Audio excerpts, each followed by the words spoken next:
Et parmi les chantiers que souhaite porter Emmanuel Macron, il y a le SMIC européen.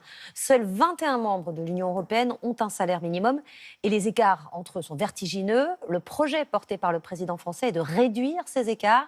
Une mission qui s'avère extrêmement compliquée. Julien Gasparuto et Fabrice Caire. Dans les couloirs de Bruxelles, c'est un vieux serpent de mer. Comment harmoniser les salaires minimums en Europe? La mission paraît impossible, tant les disparités sont énormes. Depuis la Bulgarie, 332 € par mois, jusqu'au Luxembourg, 2200 € par mois.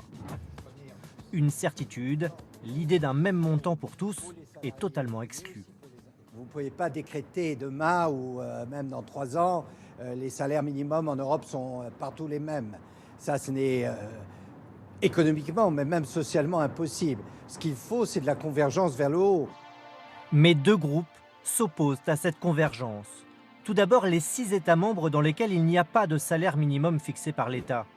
Dans ces pays, tout est négocié directement dans les branches par les partenaires sociaux. Et pour eux, pas question de changer de système. Autres groupes, ceux dans lesquels le salaire minimum est inférieur à 500 €.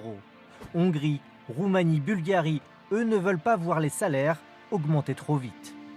Certains pays jouent de cette compétitivité d'avoir des salaires plus bas et donc c'est très difficile de demander à ces entreprises d'augmenter le salaire d'un seul coup de 30, 40, 50 ou même plus % pour rattraper le reste de l'Union européenne. Pour l'instant, l'une des pistes serait de s'accorder sur un critère commun. Le salaire minimum devrait être au moins égal à 60 % du salaire médian. Mais pour certains eurodéputés, cela ne va pas assez loin. 60 %, c'est largement insuffisant.